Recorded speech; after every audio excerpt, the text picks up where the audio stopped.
Daiswa, როგორ მიხვდა დიქტატურის გამართლამდე და მე ვუხსენე ერთ-ერთი ავტორი თომას ჰობსი და თომას ჰობსის ნაშრომი ლევიათანი. და შემდეგ მკითხეს რომ მაგით როგორ მიხვედის არ არის და არ სწორია და უკაცრავად ანუ ცნობილი ფაქტი არის და აღიარებულია რომ თომას ჰობსი საკუთარი ლევიათანით მიდის დიქტატურის გამართლებამდე. ირჩევთ რომ თომას ჰობსის ლევიათანი წაიკითხოთ, საკმაოდ მცირე მოცულობის არის და ძალიან კარგია ვინც დაინტერესებული ხართ პოლიტიკით, მართლაც დიქტატურის გამართლებამდე მიდის ამ ნაშრომი და თუ ეს საკითხი გაინტერესებთ, მაშინ გირჩევთ რომ წაიკითხოთ. საქმე ის არის რომ ჯონ ლოკი საკუთარი შემოქმედებით უარყოფს მეფეთა საღვთო უფლების ტრადიციულ თეორიას, კონკრეტულად კი რობერტ ფილმერის იდეებს და სხვა შორის აი ადამიანის იდეები მე არ ვიცი და ამიტომ არ ვიცნობ და მეც მინდა რომ გავეცნო. მაგალითად შვილმა უნდა დაუჯეროს მამას, რადგან მამა უკეთიცის და ის მართალია და მას უნდა გამოყოს პოლიტიკური ძალაუფლება და გამოყოფს კიდეც პოლიტიკური ძალაუფლება სხვა სახის ძალაუფლებებისაგან. ლოკი ასევე იზიარებს ჰობსის შეხედულებას, განსაკუთრებით და მნიშვნელოვანი არის ბუნებით მდგომარეობასთან დაკავშირებით. მასაც მიაჩნია, რომ სახელმწიფო გარკვეული ხელშეკრულებით იქმნება, როდესაც ადამიანები თანხმდებიან იმაზე, რომ უნდა ქონდეთ სახელმწიფო და სჭირდებათ, როგორც ჰობსი წერს ლევიათანში, რომ უნდა ჰქონდეთ და გააჩნდეთ მათ კანონები, რომლებსაც გადაწყვეტენ რომელი ადამიანები და ვინ შექმნის და ასე რომ სახელმწიფო იქნება საზოგადოებრივი ხელშეკრულებით ადამიანის ბუნებრივი უფლების დასაცავად.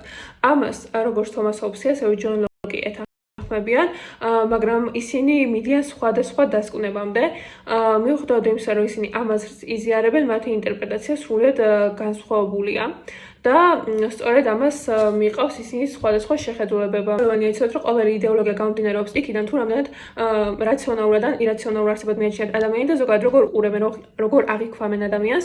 აქედან გამომდინარე ძალიან მნიშვნელოვანი არის ნახქმები და დამოკიდებულებები და ერთი აზრითაც კი შეიძლება ხდებოდეს რა თქმა უნდა სხვა ინტერპრეტაცია აქედან გამომდინარე და ადამიანები იღებდნენ სხვა ინდეოლოგიებს. აღნიშნულ საკითხში, თუ ჩვენ ვამბობთ, რომ თომას ჰობსი მიდის დიქტატურის, ანუ ერთი მმართველობის ავტორიტარიზმის გამართლებამდე, როგორც გინდათ უწოდეთ, თვითონ ჯონ ლოკი აყალიბებს ლიბერალურ იდეებს. ჯონ ლოკს ეს ბუნებითი კანონი ესმის იმგვარად, რომ ერთ ადამიანს არ აქვს მეორე ადამიანის სიცოცხლის ხელყოფის უფლება, თუ მას რაიმე საფრთხე ემუქრება, რადგან ეს სიცოცხლე ადამიანს მეორე ადამიანისათვის თავად არ მიუცია და აქ უფრო რელიგიური საკითხი შემოაქვს, რომ ღმერთმა მისცა ადამიანს ეს სიცოცხლე და არ აქვს სხვა ადამიანის უფლება, რომ ეს სიცოცხლე წაართვას. ჰობსი დარწმუნებული არის იმაში, ადამიანის ბუნებიდან გამომდინარე, რომ ადამიანები ცდილობენ ერთმანეთის დაჩაგვრას, ერთმანეთის დამორჩილებას, ისინი იბრძვიან ერთმანეთის წინააღმდეგ.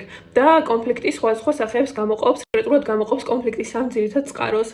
და ახლა ვიკეთებთ, პირველი ასაბუთებს, რომ ეს არის შეჯიბრი, მეორე ამბობს, რომ ეს არის შიში და მესამე ამბობს, რომ ეს არის პატივმოყვარეობა. მას უბიძგებს მოხვეჭისთვის, რადგან ადამიანს მოსწონს სხვა ადამიანებთან შეჯიბრი, მან უნდა მოიხოჭოს რაც შეიძლება მეტი, იმიტომ რომ კონდეს და გააჩნდეს სხვა ადამიანებზე მეტი. ეს თავისთავად ნათელია, ხომ ასეა? შემდეგი მეორე უბიძგებს მას უსაფრთხოებისათვის, რადგან მას აქვს შიში, რომ სხვამ შეიძლება მისი სიცოცხლე წაართვას. ადამიანს ეშინია ყველაზე მეტად ძალადობრივი სიკვდილის, რომ მას ვინმე ძალადობრივად მოკლავს.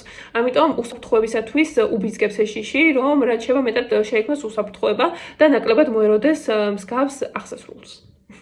და შემდეგ მესამე მას უბიძგებს სახელისთვის, რადგან ადამიანი პატივმოყვარეა, მას უნდა რომ სახელიც გააჩნდეს. თომას ჰობსი ეგრევე დასცენს, რომ სანამ ადამიანებს არ აქვს საერთოდ ძალაუფლება, მაშინ ისინი არიან ომად წოდებულ ვითარებაში.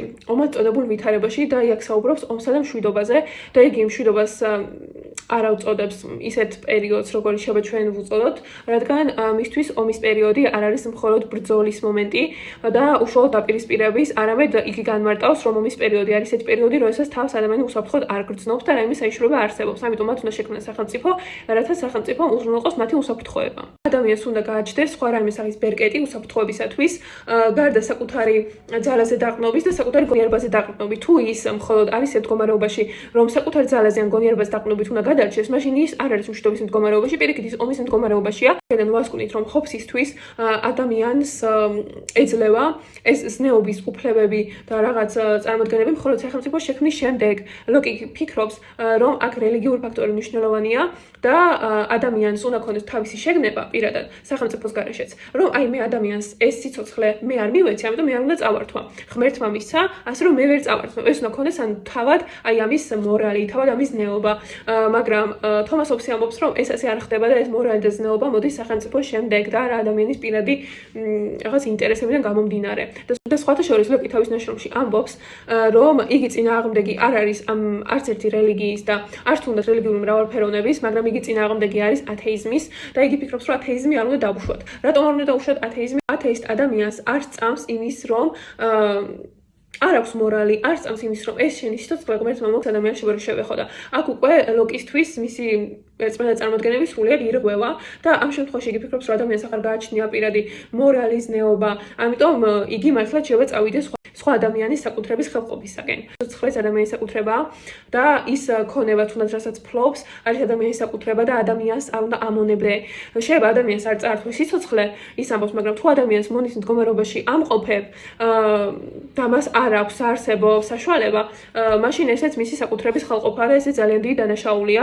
საინტერესო არის, როგორ განსხვავდება თავისუფლების განმარტება ამ ორი ავტორისათვის, რადგან თომას ჰობსს მიაჩნია, ჩვენთვის უმეტესობა ადამიანისთვის ალბათ იქნებოდა თავისუფლების განმარტება, სწორედ ესე განმარტავს ძალიან მარტივად, რომ მისთვის არის თავისუფლება, როცა ადამიანს არ აქვს არანაირი შეზღუდვა.